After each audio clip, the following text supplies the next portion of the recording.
it's literally something that women will all go through, and you can't avoid it. You can't out healthy lifestyle or out green juice or whatever it is. All of this, these processes, the loss of these hormones and the manifestations that come with that, they are just part of life. But it's quite an interesting conversation because despite being one of the inevitable things that women will go through, there's not a huge conversation about it. It's really opened up in the last few years.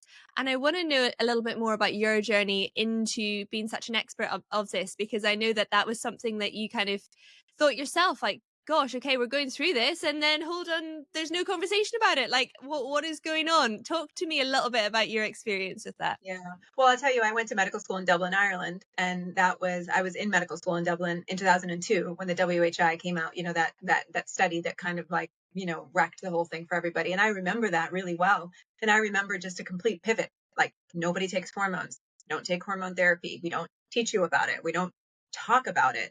And then I did my training in general practice in the UK. I was trained by the Royal College of General Practitioners in the East of England Deanery. And same, we just didn't talk about hormones, or we didn't talk about menopause. It was kind of like, oh, well, that's a heart sink patient. We described them as heart sink patients, the women that would come in over and over again with their migraines or their joint pain or their inability to sleep. And it was like, oh, well, that's a heart sink patient, because like, what else I've offered them? I can't help them. Nothing else, there's What do you nothing I've mean by offered heart them. sync? What do you Like, mean your by heart that? would sink because they were Oh, on your okay. schedule, because you would be like, I don't know what else to offer this person, which is such a sad thing to say. I mean, what else were you going to do?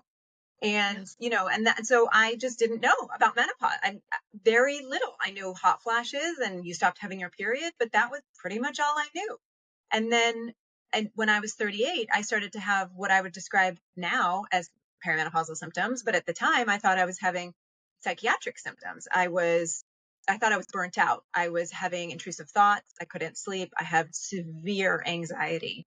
And I, was in the neurologist's office and in the psychiatrist's office and trying to get help. And they were trying to help me. Nobody ever said the words, could this be perimenopause? What's going on with your period? Nobody at any point in all of that experience. And then I remember it was the middle of the night, and I had what I now know was a night sweat. And it just like clicked in my brain, like, oh my goodness, I think this is menopause. And I remember starting to ask for help from a menopause perspective. And they were like, you're too young. What are you talking about? You're 38, you're 39. And I persevered because I had then gone down the rabbit hole of reading everything I could find, getting on every WhatsApp group I could find, going to the meetings, and suddenly realized this whole world had opened to me that I didn't even know existed. I knew nothing about. And once I did get on hormones, thankfully somebody took pity on me. It was an overnight, 48 hours, and my psychiatric symptoms were gone. And I It's thought, quite. I need to bring this to some other people. I need to bring this care to others because they can't access it. So talk to me about like the mental side of symptoms that you had, because again, you say the word perimenopause, and I think a lot of people would think of what you gave the example of, the hot flushes, your period maybe becomes less regular and then you lose your period. But the whole like intrusive thoughts, anxiety, that is something that is quite surprising, really, that it's linked so severely as well, to the extent that you were suffering from it. Our brain runs on estrogen. It's the female brain runs on estrogen. And once you understand when there is not estrogen around, your brain goes into like a starvation.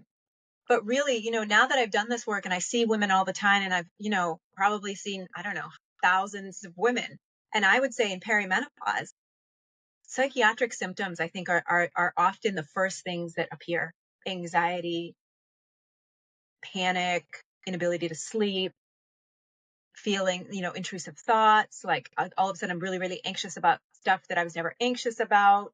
And then the hot flushes come later. The night sweats come later. The changes in weight come later. The joint pain comes later. It's those psychiatric changes that I think are the earliest manifestation of perimenopause. And what happens is that women are like, oh, well, it's because you've got little kids, or you're going through a divorce, or you've got a lot of stress. It happens at an inflection point in a lot of women's lives when perhaps their stress level is high. Yeah. They've got lots of changes happening in their life. And So everybody just blames it on that. Them themselves blame it on that. It kind of gets lost in translation. And that's how they end up on psychiatric medications. And oftentimes, by the time people make it to me, they're on psychiatric medication and they're not better. And then we're struggling to get them off it. And there's so many things that it's linked to as well. If you're not sleeping, your anxiety level's going to be higher. If you're feeling anxious, then your stress levels are also going to be higher. If you're having intrusive thoughts, you're going to feel a lot more anxious, and then you're going to be more stressed, and then you can't sleep because of all of these things. And it Yeah. is that cycle of effect Mhm. that then there's all of these unanswered questions, because you're going, well, where is all of this coming from that I'm actually trying to deal with? And you said, lifestyle factors, that many women, at that point in their lives, do you have a lot of high stress environments that they're in, no matter what the situation is. And it's a lot of different things to deal with all at the same time, especially under this big question mark of what actually is causing it, because this narrative of perimenopause is more open now, but it's still, it's hard to work it out. It's hard to have that conversation and figure it out in your mind of, hold on, this is normal. Yeah. And my husband always used to say to me, my husband's older than me. And when I was really struggling at night and having such terrible anxiety, he used to always say, it's always darkest before dawn. You have to remember it's always darkest before dawn. And, and that's true. If you're awake at 3 o'clock in the morning, if things look bad in your life, if you're awake and can't sleep and you're anxious, things look terrible. It's really a scary time of night to be awake and struggling with your anxiety by yourself, in the dark. And you're right, it becomes, you're in this kind of cycle then where you're afraid to go to bed because you're afraid you're going to wake up, then you haven't slept, and it just, the whole situation gets worse and worse. And I think one of the difficulties people have with perimenopause is that it's not measurable. So people love things to be measurable, or, it's something defined. Like, menopause is defined as a point in time at which you're a year without a period, which is a terrible definition that we can talk about if you want. But it's defined. So people have, oh yeah, no, I haven't not had a period for a year, so I'm not in menopause. Or are you diabetic? Is your A1C greater than 6.4? Then you're diabetic.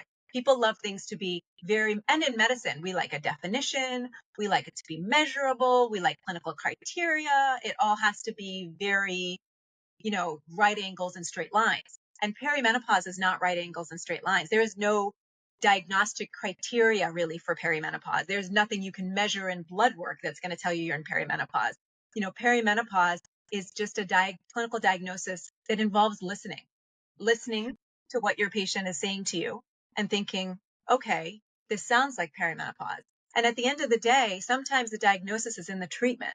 And I say this to people, well, why don't we try an estrogen patch? And if you feel better, then that's your answer. Sometimes the answer is in the treatment. But it's the difficulty with perimenopause is this lack of very, very firm, measurable definition criteria that people really struggle with.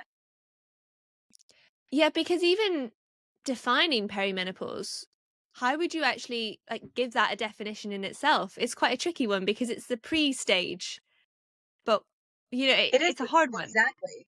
I mean, to define perimenopause, we need a new definition of menopause. Because once you redefine menopause correctly, then perimenopause comes into view behind it.